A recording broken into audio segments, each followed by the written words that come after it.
Republican party of इंडियाच्या वतीनं 12 October 2025 रविवार रोजी संभाजीनगर शहरामध्ये संत एकनाथ रंगमंदिर या ठिकाणी दुपारी 2 वाजता गायरान जमीन हक्क परिषदेचं आयोजन या ठिकाणी करण्यात आलेलं आहे।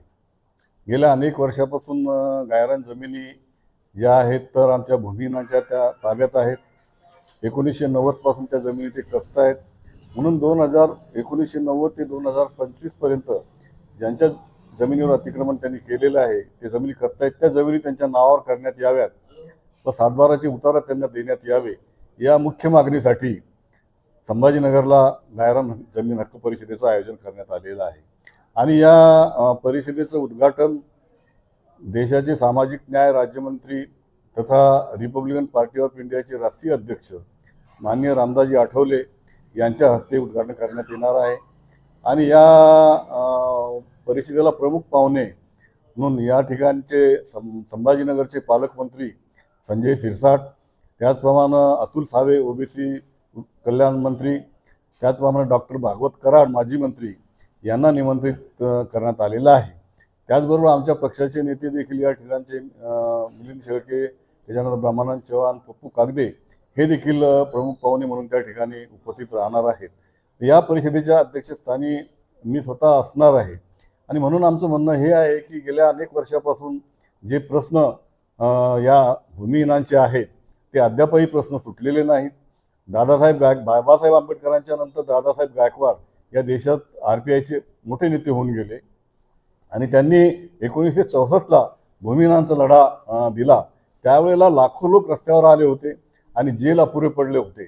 तर त्याच पद्धतीनं रामदास आठवले, दादासाहेब गायकवाडच्या नंतर रामदास आठवले या देशामध्ये काम करत आहेत आणि भूमिहीनांसाठी लढा देण्याचं काम आठवले साहेब या ठिकाणी करत आहेत। दीनदलित असतील, ओबीसी असतील, भटके विमुक्त असतील, आदिवासी असतील, या सगळ्यांना सोबत घेऊन रिपब्लिकन पार्टी ऑफ इंडियाचं नेतृत्व हे या ठिकाणी काम करत आहे। आणि या सगळे लोक या अतिक्रमणधारक या ठिकाणी आहेत, सगळ्या समाजाचे लोक आहेत। केवळ फक्त दलित समाजाचे अतिक्रमणधारक आहेत अशातला भाग नाही आहे। सर्व समाजाचे मागासवर्गीय आणि इतर जे गरीब असतील त्यांनी अतिक्रमण केलेलं आहे, म्हणून हे अतिक्रमण नियमित करण्यात यावं अशी मुख्य मागणी घेऊन आम्ही पुढे जात आहोत।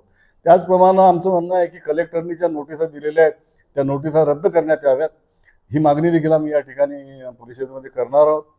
दुसरा मुद्दा हा होता की मराठवाड्यामध्ये आणि महाराष्ट्रामध्ये गेल्या 8 दिवसापासून प्रचंड अशी अतिवृष्टी झालेली आहे आणि ह्या अतिवृष्टीमुळं शेतकरी हा मेटाकुटीला आलेला आहे। शेतकऱ्याच्या तोंडचं पाणी पळालेलं आहे, कारण आमच्या तोंडात घासात आलेला घास हा या अतिवृष्टीनं हिरावून घेतला आणि म्हणून शेतकरीला मदत करण्याचं काम शासनानं केलं पाहिजे। अत्यंत महत्त्वाचं जे काम या ठिकाणी शासनानं करणं गरजेचं आहे, कारण आजच्या घडीला शेतकरी अत्यंत त्रस्त झालेला आहे आणि म्हणून शासनाने या मराठवाड्यामध्ये महाराष्ट्रामध्ये ओला दुष्काळ या ठिकाणी जाहीर करावा की जेणेकरून शेतकऱ्याला मदत करता येईल आणि हेक्टरी 50,000 रुपये मदत त्यांना द्यावी अशी देखील मागणी आम्ही या ठिकाणी RPIच्या वतीनं आज करतो आहोत।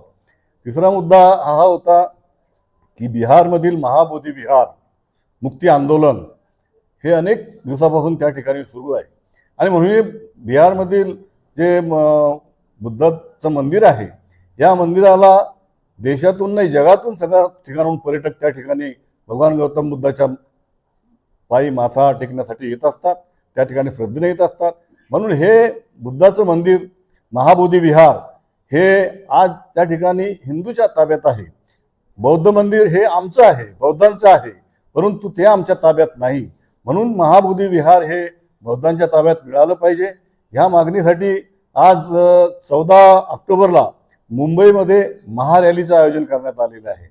मुंबईमध्ये महारॅली 14 ऑक्टोबरला दुपारी 1 वाजता निघून ती आझाद मैदानावर त्या रॅलीचं समारोप होईल आणि त्या ठिकाणी प्रचंड सभा होईल आणि या रॅलीमध्ये सर्व पक्षाचे नेते आठवले साहेबांनी पुढाकार घेऊन सगळ्या पक्षाच्या नेत्यांना, पक्ष संघटनांना, धर्मगुरूंना त्या ठिकाणी एकत्र करून हा रॅलीचा आयोजन करण्यात आलेला आहे। तर ह्या रॅलीमध्ये प्रामुख्याने रामदास आठवले असतील, जोगेंद्र कवाडे असतील, चंद्रकांत हटोरे असतील, राजेंद्र गवई असतील आणि अर्जुन डांगळे असतील, सर्वच नेते त्या रॅलीमध्ये सहभागी होणार आहेत आणि सर्व माजी आमदारांना, माजी खासदारांना आणि सध्याच्या मंत्र्यांना देखील आम्ही त्या रॅलीला निमंत्रित केलेलं आहे.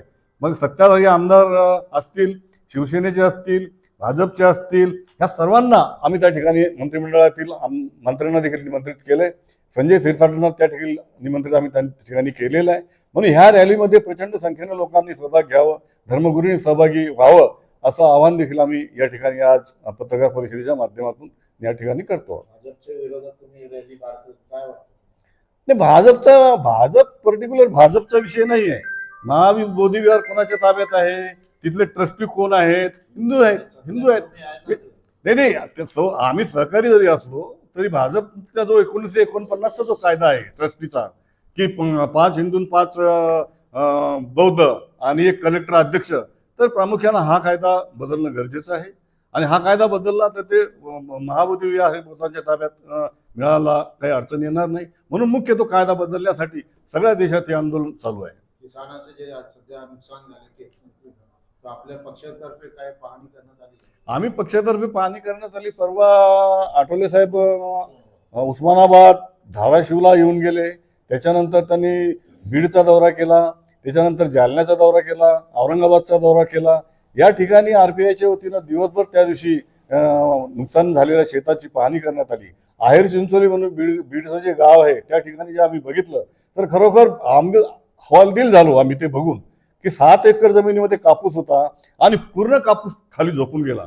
त्याच्या बोंड्या ज्या असतात त्या सगळ्या सडल्या. तर अक्षरशः बाया ह्या रडत होत्या की आता आमच्या मुलीचे लग्न आम्ही कसं करणार. त्याच्यानंतर याला राणी सावरगावमध्ये, जालन्यामध्ये फिरोटी राणी सावरगावला भेट दिली. त्या ठिकाणी पूर्ण गावात पाणी शिरलं होतं आणि लोकांना राहण्यासाठी त्या ठिकाणी अडचण झाली, सगळं संसार वाहून गेले. त्या ठिकाणी तर आम्ही भेट दिली त्या ठिकाणी. त्याचप्रमाणे औरंगाबाद जिल्ह्यातील लिंबगाव या ठिकाणी देखील अजूनही शेतात 5 फूट पाणी आहे, म्हणजे टोंगळ्याच्या वर पाणी अजूनही शेतात आहे. त्या ठिकाणी देखील पाहणी केली आणि शेतकऱ्यांना दिलासा देण्याचं काम RPIच्या वतीने आठवले साहेबांनी केलेलं आहे. आणि त्यांनी सांगितलं की 50,000 रुपये हेक्टरी शेतकऱ्याला मदत मिळाली पाहिजे. ज्याशिवाय घरामध्ये जे पाणी शिल्लक त्यांना वेगळी मदत दिली पाहिजे, अन्नधान्य दिलं पाहिजे.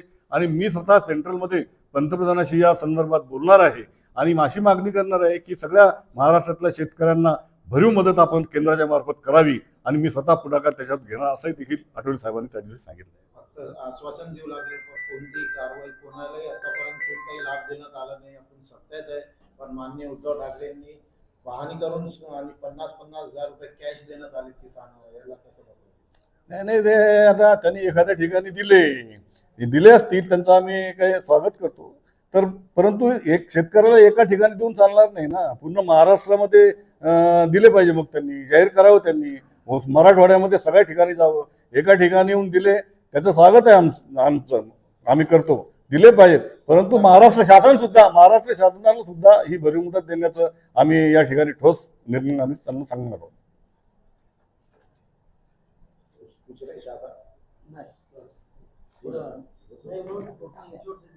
हा पुरावा